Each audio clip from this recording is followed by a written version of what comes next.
Bonsoir, Monsieur Patient Saïd. Bonsoir, Monsieur Eli. La République démocratique du Congo, c'est d'elle que l'on va parler pendant cet entretien qui nous prendra le temps. Ça prendra. Lula, pour le Brésil, a prévu qu'il fallait ajouter un plat dans le quotidien de chaque Brésilien. C'était cela, sa campagne, mais qui impliquait plusieurs choses pour que dans l'assiette du Brésilien s'ajoute un plat. Vous êtes citoyen de la République démocratique du Congo. Vous avez dit il y a peu que vous vous intéressez à la gouvernance de la République. Quand vous regardez la République, pour le moment, comment vous la voyez? Et qu'est-ce que vous pensez que la République doit devenir? Bien, je crois qu'il n'est un secret pour personne. La République démocratique du Congo va mal. Elle va très mal et son état de santé se dégrade chaque jour. Et cela appelle des inquiétudes pour tout Congolais épris de bon sens. Et c'est le cas pour moi. Donc, je suis très inquiet par rapport à tout ce qui se passe actuellement en République démocratique du Congo. Puisque vous évoquez la situation du Brésil, il vous rappellera que le Brésil a toujours été comparé à la République démocratique du Congo. Il y a plusieurs similarités entre ces deux pays, qui sont des pays qui regorgent des forêts immenses, faune, flore et plusieurs richesses.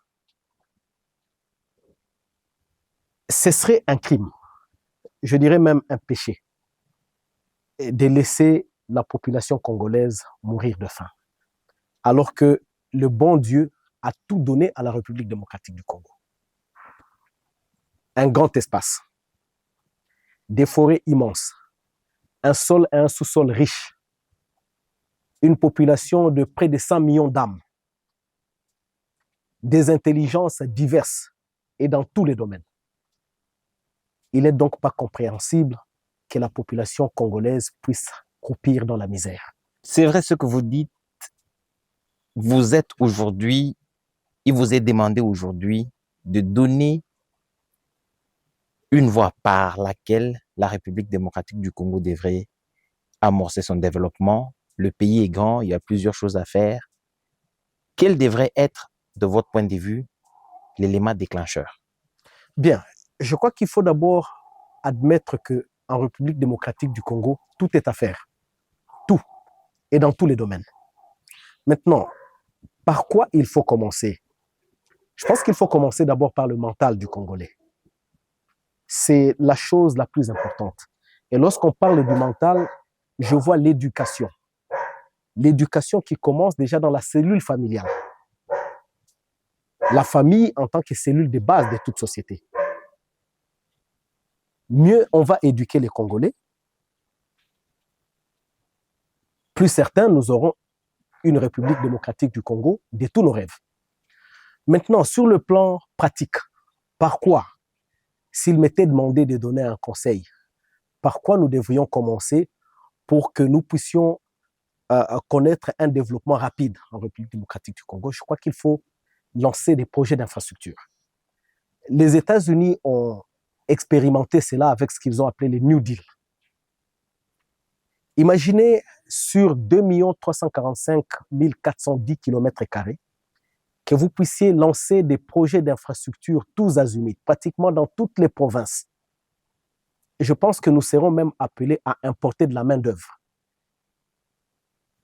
Les 100 millions de Congolais, en tout cas sur les 100 millions de Congolais, ceux qui sont en mesure de travailler ne seront pas suffisants pour pouvoir être engagés dans des projets d'infrastructure qui pourraient être lancés. Donc, de mon point de vue, je pense que si nous lançons des projets d'infrastructure sur toute l'étendue de la République démocratique du Congo et dans tous les domaines, je vois les infrastructures ferroviaires, les infrastructures routières, les infrastructures sociales de base, telles les écoles, les hôpitaux et consorts, je pense que la République démocratique du Congo va décoller. Et ceci pourrait être un élément favorisant le retour rapide de la paix, parce que je ne vois pas comment quelqu'un peut prendre le risque d'aller se faire coupeur de route quelque part dans un village au lieu de travailler, par exemple, comme cantonnier sur une route en réhabilitation quelque part. Ceci va stopper l'exode rural.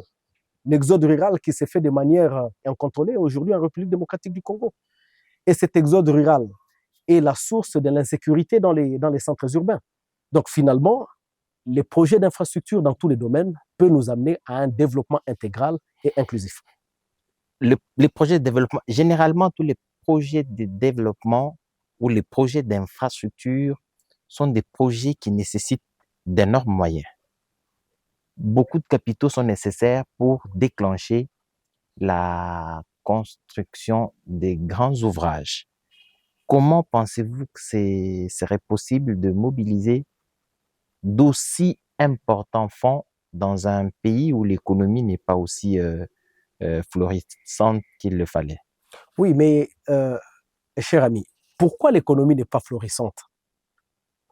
Pourquoi on peine à mobiliser les ressources nécessaires pour mener à bien tous ces projets d'infrastructure? C'est à cause de la mauvaise gouvernance. Résolvons ce problème de la gouvernance et nous aurons les moyens de notre politique. Ayons une vision et nous trouverons les moyens. Je n'ai jamais pensé que un pays comme la République démocratique du Congo peut manquer des moyens. Avec tout ce qu'elle regorge comme potentiel, je n'ai jamais imaginé qu'il soit possible de pouvoir poser les problèmes des moyens en République démocratique du Congo. On peut commencer avec un budget peut-être acceptable. Dans tous les forats, en tout cas, j'ai toujours soutenu que le budget de la République démocratique du Congo est tout simplement honteux. C'est des budgets de certains clubs, des clubs de football ou de certaines universités aux États-Unis. Et nous ne devons même pas nous vanter de dire nous avons amélioré notre budget, nous sommes passés de 5 milliards à 8 milliards, à 10 milliards. Ça reste des budgets modiques. Un pays comme la République démocratique du Congo, on doit commencer avec minimum un budget de 25 milliards de dollars. Ça, c'est sans compter les réformes qui doivent être menées. Mais si nous mettons de la rigueur, de la discipline dans la gestion, nous appliquons une gestion orthodoxe de notre pays, je pense que la République démocratique du Congo est appelée à être l'un des géants, si pas le plus grand géant du continent. Vous avez été dans le fin fond de la République, vous avez vu ce qui s'y passe et vous pensez que atteindre 25 milliards de dollars pour un début en termes de budget serait une chose aisée. Quand vous prenez en compte le fait que ceux qui ont la responsabilité de mobiliser les fonds pour la République ne partagent pas forcément l'idée d'un Congo fort. Oui, et je pense que, cher ami, c'est justement là le problème. Je dirais même que c'est ça la problématique. Et c'est pourquoi j'ai commencé par vous dire qu'il faut résoudre le problème de fond. Et le problème de fond, c'est le problème des gouvernances. Commençons par placer l'homme qu'il faut à la place qu'il faut et nous allons avoir des résultats. Ce qui se passe dans notre pays, la fraude, la corruption, tous azimuts, qui gangrène notre administration, c'est connu de tous. Les solutions sont donc envisageables et connues. Il faut donc qu'il y ait une décision de pouvoir mettre fin à ce système de corruption généralisé et nous allons avoir les moyens de notre politique.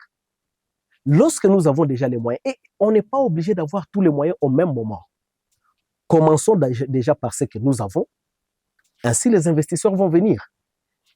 Je connais certains pays d'Afrique, je ne vais pas les citer directement, mais je connais certains pays d'Afrique, un particulièrement, qui développent des projets d'infrastructure.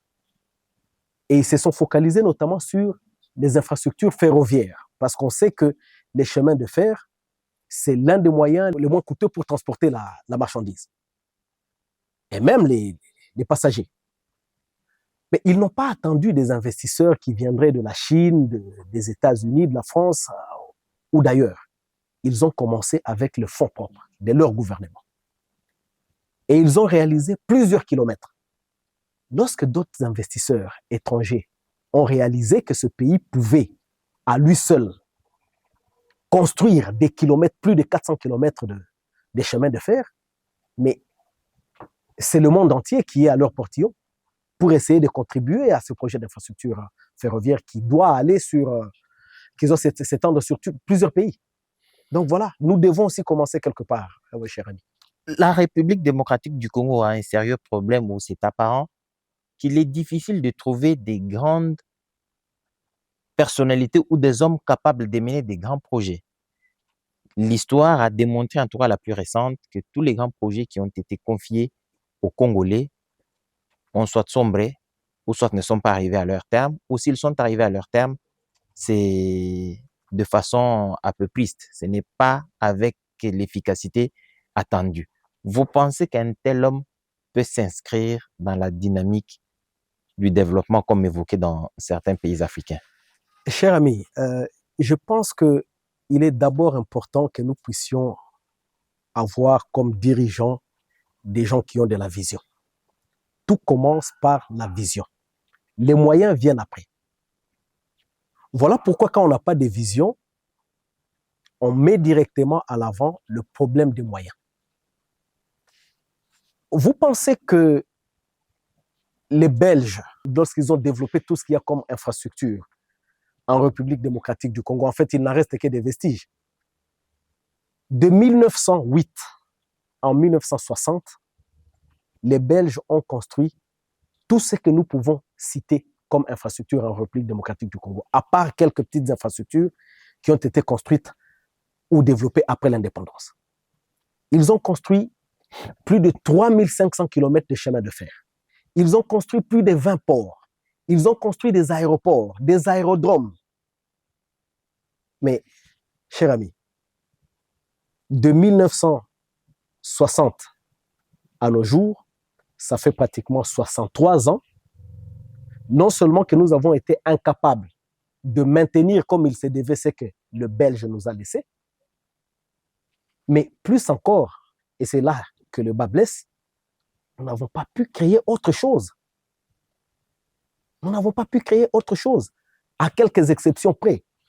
Bien évidemment, les excuses, ça a toujours été, comme vous venez de l'évoquer, les moyens. Mais où est-ce que les Belges ont trouvé les moyens? Où est-ce que les Américains qui ont fui l'Europe et qui se sont installés dans le Nouveau Monde, aux États-Unis, où est-ce qu'ils ont trouvé les moyens? Dieu ne peut pas quand même vous envoyer sur Terre,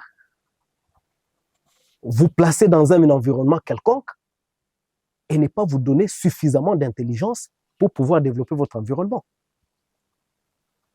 Là, je reviens à votre préoccupation en vous posant une question subsidiaire à la vôtre. A-t-on vraiment la vision des grandeurs pour la République démocratique du Congo? Tout commence par là. Ici, je vais peut-être me référer encore à l'Amérique, les États-Unis particulièrement.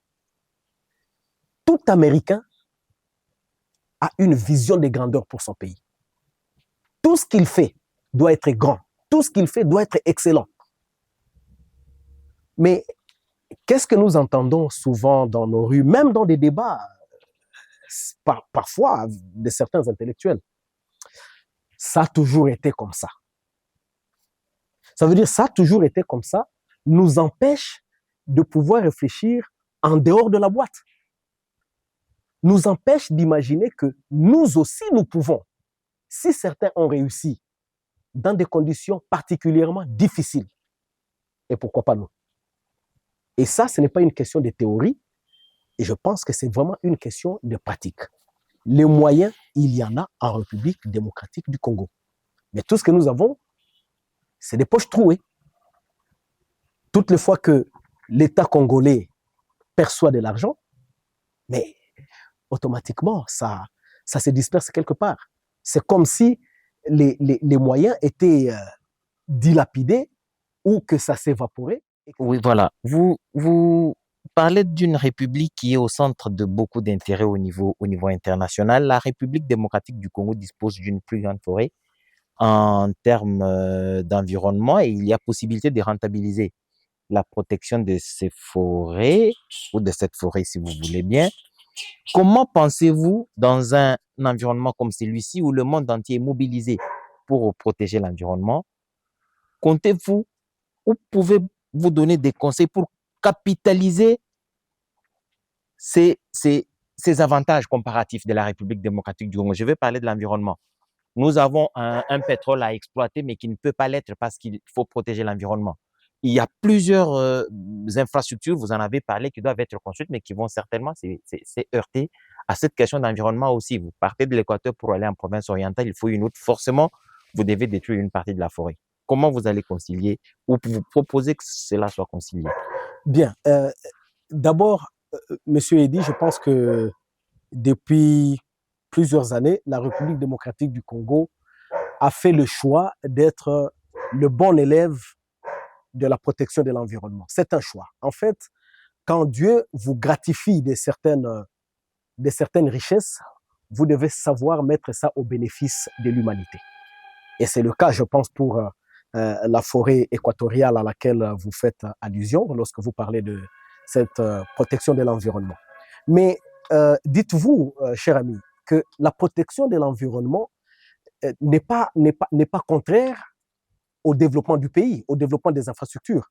Voilà pourquoi partout, lorsqu'on doit développer des infrastructures, on doit mener ce qu'on appelle des études d'impact environnemental. C'est pour réduire ou éviter au maximum des impacts négatifs sur l'environnement toutefois qu'on développe des infrastructures. Et si nous avons donc des études bien menées, nous saurons comment construire ou développer les infrastructures tout en protégeant l'environnement. Mais puisque la République démocratique du Congo a fait le choix de participer à la protection de l'humanité en protégeant l'environnement ou la biodiversité, il faut qu'il y ait des compensations. D'autres pays avant nous se sont développés en détruisant la nature. Aujourd'hui, il nous est donné l'obligation, une obligation morale, de pouvoir protéger l'humanité, protéger la survie de l'humanité. Mais il faut qu'il y ait des compensations. Il faut que ceux qui ont développé des industries, qui ont pollué l'air, qui ont pollué nos mers, qui ont créé suffisamment de problèmes dans la biodiversité, puissent consentir des sacrifices, des compensations financières, de manière à ce que la République démocratique du Congo puisse en bénéficier. Ça, c'est une évidence, et je pense que c'est dans cette démarche-là que la République démocratique du Congo s'inscrit. Et moi, je ne peux pas m'inscrire en faux par rapport à cette démarche, mais seulement, il faut qu'il y ait des propositions concrètes pour que nous puissions non seulement crier chaque jour à cette compensation financière, mais que nous puissions, nous aussi, nous dire cette compensation financière s'inscrit dans quel cadre? Quels sont les projets exacts que nous devons présenter pour que la compensation financière puisse réellement avoir un impact positif sur le vécu du Congolais? C'est une des solutions, mais la République démocratique du Congo, c'est aussi cette faune et cette flore, bien entendu, qui peut, d'une certaine manière, promouvoir le tourisme à une échelle assez développée au niveau des nations, comme d'autres pays qui n'ont pas le potentiel de la RDC ont pu développer leur tourisme. Comment pensez-vous que ce secteur puisse profiter à la République démocratique du Congo quand on a encore des difficultés sur les plans sécuritaires? Oui, en fait, je dirais que c'est finalement un cercle vicieux. C'est un cercle vicieux. Vous ne savez pas attirer des touristes lorsque votre territoire est écumé des groupes armés, lorsque votre territoire accuse une absence criante d'infrastructures adéquates. Mais, Monsieur Eddy, la République démocratique du Congo a déjà eu à bénéficier des retombées de l'industrie touristique. Personnellement, lorsque j'étais encore trop jeune, j'étais même, je dirais, enfant, j'ai grandi dans une petite localité à l'époque qui est devenue une ville aujourd'hui, Béni. Et à Béni, nous avons vu des touristes qui venaient des États-Unis, qui venaient de la France, de la Belgique, n'en parlons pas, de l'Afrique, même de l'époque d'apartheid. Mon feu papa, lui-même, a eu à conduire plusieurs de ses amis qui venaient notamment de l'Afrique du Sud dans des parcs nationaux. Et ces gens-là, ils ramenaient des devises dans notre pays. Parce qu'à l'époque, ils devraient se doter de ce qu'on appelait des travel checks. C'est encore possible que la République démocratique du Congo puisse développer son industrie touristique. Quand je vois tous les pays qui avoisinent la République démocratique du Congo, et toutes celles de la région, je pourrais même citer le Kenya, je n'en connais pas un seul qui ait suffisamment ou qui ait plus des parcs nationaux, des réserves naturelles, une diversité de faune et de flore comme la République démocratique du Congo. Et que donc, si nous parvenons à résoudre le problème de sécurité, si nous parvenons à développer des infrastructures, notamment des infrastructures routières, ferroviaires, des infrastructures de transport et de communication, des infrastructures hôtelières vont venir se greffer à cela, je pense que la République démocratique du Congo peut de nouveau engranger des millions et des millions de dollars dans l'industrie touristique. Parce que l'industrie touristique implique beaucoup de secteurs finalement. L'industrie touristique, savez-vous qu'elle est finalement pourvoyeuse d'emplois. Les guides touristiques, les hôteliers, les transporteurs de passagers, les agences de voyage, les tours opérateurs. Et donc, c'est finalement une économie d'échelle qu'on peut créer avec l'industrie touristique. Et je vais vous donner l'exemple de quelques pays d'Afrique qui ne sont pas loin de nous.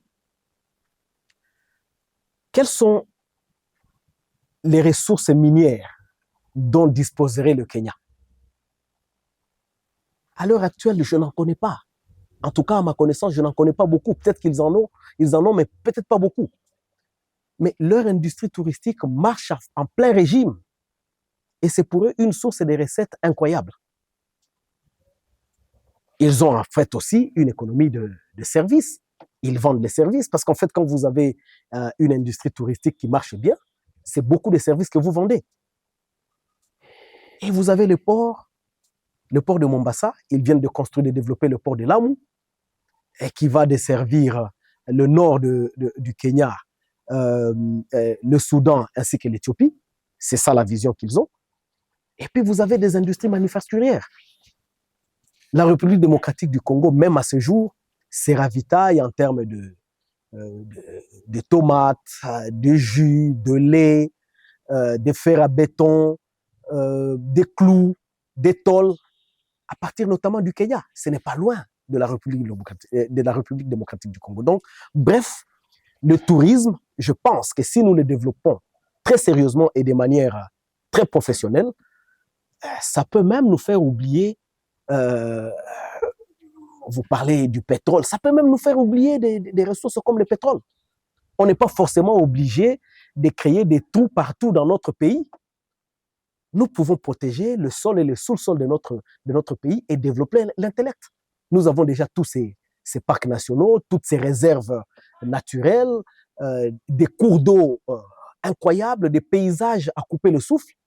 Je pense qu'il est important que nous puissions réfléchir comment développer une smart économie. Et c'est possible. C'est possible, mais on ne pouvons pas passer sur cette question sans évoquer la question sécuritaire. Il faudrait quand même que vous démontriez ou que vous donniez une idée sur comment vous percevez la résolution du problème de sécurité en République démocratique du Congo, surtout dans la partie Est qui est pourvue d'autant de potentiel touristique, mais avec des voisins quelquefois un peu belliqueux. Bien, Monsieur Eddy, j'aime bien illustrer mes propos par des exemples. On nous parle depuis très longtemps de la guerre comme frein au développement, de la guerre comme, je dirais, la raison principale de tous les maux du pays.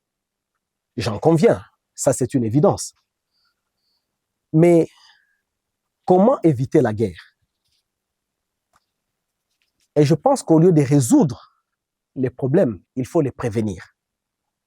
Et ici, de tout le monde qui fait les débats sur la guerre dans l'Est de la République démocratique du Congo, plusieurs personnes escamotent les raisons profondes de ces conflits qui remontent à plus de 3 décennies aujourd'hui. Voyez-vous, cher ami, la frustration a toujours été la cause principale de tout conflit. Même dans votre maison, quand vous ne savez pas gérer des conflits latents, même entre les enfants, soyez sûr que ça va vous rattraper. Lorsque vous ne savez pas prendre de bonnes décisions au bon moment, soyez sûr que ça va vous rattraper. Le temps, c'est finalement le plus grand allié. Soit il joue en votre faveur, soit il joue en votre défaveur.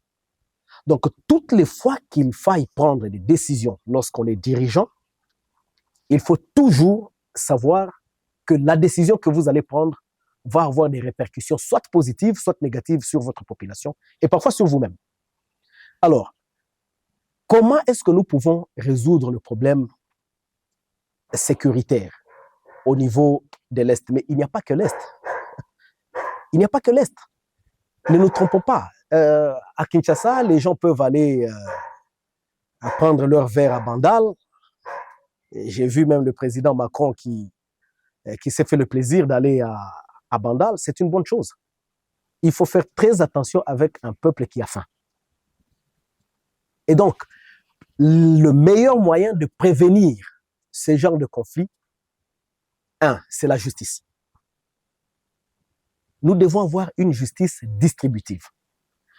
Lorsque, par exemple, dans la partie est de la RDC, plus de 70% des problèmes qui sont déférés devant les cours des tribunaux, plus de 70%, c'est des problèmes de terre. Superposition de certificats d'enregistrement, vente illicite parfois des biens de l'État et tout ce que vous voulez. Les problèmes de terre, les problèmes d'injustice, pas le problème de terre, mais le problème d'injustice. Nous devons lever des options cardinales pour pouvoir restaurer la justice.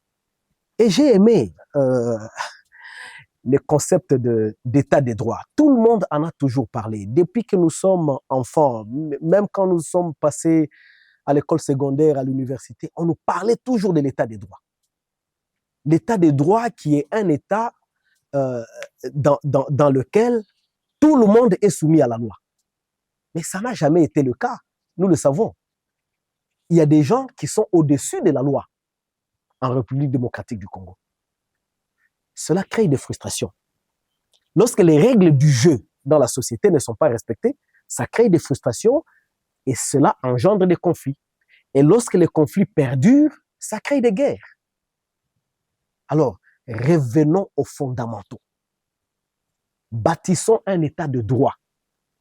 Ayons des dirigeants compétents qui résolvent le problème de la population. Nous avons parlé ici du développement des infrastructures comme facteur favorisant la paix.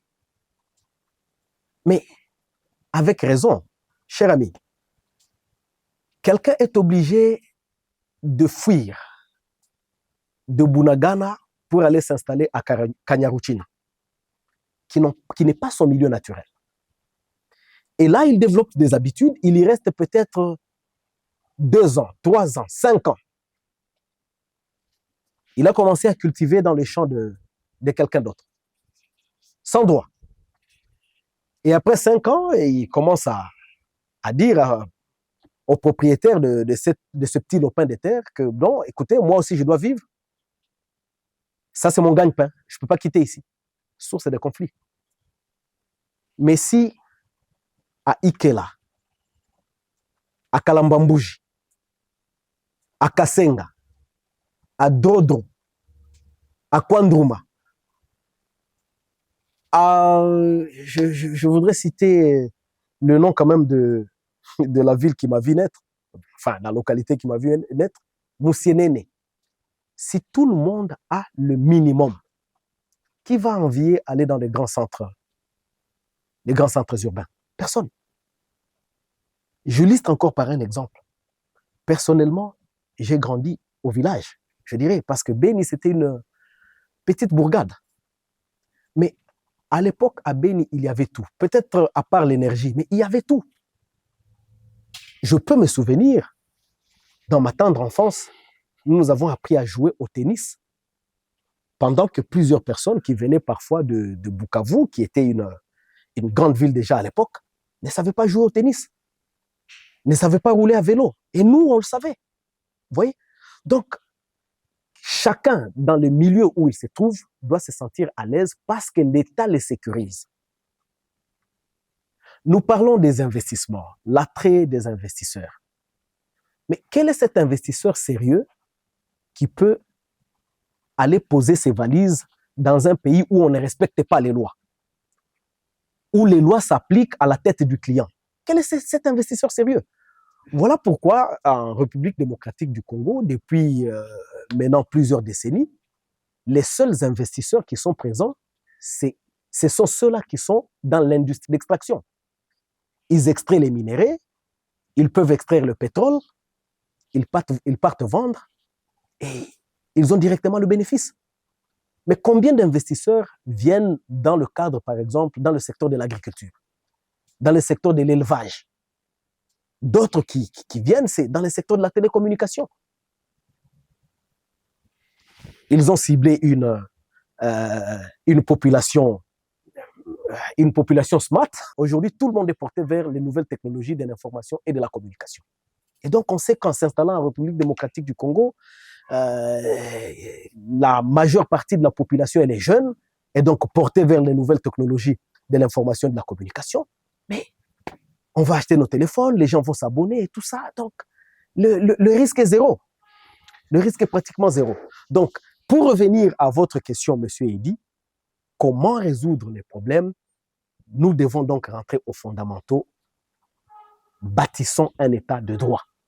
Bâtissons un état de droit et élaguons toutes les raisons possibles qui peuvent amener les gens à entrer en conflit. Il n'y a que ça. Il n'y a que ça. Nous allons nous attarder un moment sur cette République démocratique du Congo qui est dans un grand ensemble qui est l'Afrique. L'Afrique, il y a plusieurs sous-régions. La République démocratique du Congo ne pourra pas passer outre la concurrence des pays qui l'environnent ou qui sont dans sa sous-région. Il faudrait que la République s'intègre. Mais quel est l'avantage de la République démocratique du Congo qui s'intègre dans un environnement où presque tous autour d'elle ont avancé? Oui, c'est d'ailleurs pour cette raison-là qu'elle est obligée de s'intégrer. Et c'est d'ailleurs pour cette raison-là que la RDC est obligée de faire un grand bond. Vous voyez, si les autres ont eu une marche lente pour arriver à leur développement, entre guillemets, parce qu'en fait, il faut avouer que dans la région, il y a des pays à économie intermédiaire. Donc, la RDC doit faire un grand bond. Et pour faire un grand bond, sincèrement, nous devons faire le choix de la bonne gouvernance. Il n'y a pas de choix. On est obligé de pouvoir se soumettre à la bonne gouvernance. Et ceux qui se sentent incapables doivent laisser la place à ceux qui sont capables. Là, il n'y a pas de choix. En tout cas, si on aime bien la RDC, à un moment, il faut bien se dire, à ces fonctions ici, je pense qu'il vaut mieux quelqu'un d'autre. Moi, je n'en peux plus. Il faut savoir être honnête. C'est aussi ça, l'amour pour sa patrie. Lorsque vous regardez la position géographique de la RDC, encore une fois, comme je le disais, le bon Dieu nous a gratifiés de tout. Et avant, je l'ai toujours défendu comme ça, avant de pouvoir s'intégrer dans toutes les régions d'Afrique, parce qu'en fait, la RDC est écartelée sur plusieurs régions d'Afrique. L'Afrique centrale, l'Afrique australe, l'Afrique de l'Est, et il y a une toute petite particularité sur l'Afrique des Grands Lacs, qui englobe la RDC et tous ses voisins. Donc, avant que la RDC puisse mieux s'intégrer dans toutes ces communautés économiques régionales, il faut que la RDC elle-même soit intégrée. Nous avons parlé ici du développement des infrastructures comme une stratégie primordiale pour assurer un développement rapide de la République démocratique du Congo. L'interconnexion donc de la RDC, l'interconnexion des provinces de la RDC va conduire automatiquement à l'intégration aisée de la RDC dans la région. Voyez-vous, la RDC est une sorte de trou noir. La RDC reste quand même une sorte de trou noir en Afrique. Vous pouvez rouler de Cape Town, vous traversez tous les pays, donc vous traversez toute l'Afrique du Sud, vous traversez le Botswana ou le Zimbabwe, selon le choix, vous traversez la Zambie. Si vous voulez aller au nord, vous allez arriver seulement jusque peut-être à Lubumbashi ou à Likasi. Mais s'il vous faut traverser toute la RDC, passer par Puerto, aller jusqu'à Moba, Kalemi, Baraka, Uvira, Bukavu, Walikale, Lubutu, Kisangani, et remonter jusqu'en République centrafricaine et aller jusqu'au nord, la RDC va poser problème. La RDC va poser problème. Donc nous devons d'abord interconnecter les régions ou les provinces de la RDC. Et dès lors que nous aurons interconnecté toutes les provinces de la RDC va bien s'intégrer en Afrique. Parce que nous devons éviter que notre pays soit le déversoir de tous les autres pays. Le Kenya réfléchit sur le développement de l'industrie manufacturière, mais la cible, c'est la RDC pour aller vendre. Le marché, c'est la RDC. La Tanzanie développe ses stratégies économiques, mais le marché, c'est la RDC. Le Rwanda développe sa stratégie économique, le marché, c'est la RDC. Nous devons éviter ça. J'ai toujours dit qu'en matière diplomatique, il n'y a pas d'amitié. Les pays n'ont pas d'amis, les pays n'ont que des intérêts. Si je vois à côté de moi un grand marché de près ou de plus de 100 millions d'habitants, un pays sans énergie, un pays sans infrastructure, un pays avec une gouvernance qui laisse à désirer, ne me demandez pas d'avoir pitié de ce pays-là. Je vais développer ma stratégie sur base de la faiblesse de mon voisin. Ça, c'est clair. Les États ne sont pas des humains. Ce sont les humains qui ont des sentiments. Mais les États n'ont pas des sentiments. Mais pour revenir à notre sujet, comment la RDC, est-ce que c'est important d'abord que la RDC puisse s'intégrer au niveau régional? Oui, c'est important. À l'époque belge déjà, lorsque vous regardez la stratégie d'évacuation des ressources qu'exploitaient les colons belges, tout s'inscrivait déjà dans l'intégration régionale. Regardez par exemple, au port de Dar es Salaam, en République unie de Tanzanie, les Belges avaient construit les bases belges. Ça veut dire une infrastructure qui était venue s'incruster au port de Dar es Salaam et qui devrait accueillir les marchandises de la colonie belge à l'importation comme à l'exportation. Jusque seulement, je crois, en 1995, c'est Ami Congo, comme on appelait, ou Ami qui était une entreprise mixte, qui gérait encore le port de Kigoma. Pourtant, Kigoma est en République unie de Tanzanie. Mais puisque c'était un port important pour l'Est de la République démocratique du Congo. Et donc, l'intégration régionale pour un pays aussi grand comme un continent que la République démocratique du Congo, l'intégration régionale, ce n'est plus une question de choix, mais c'est un impératif.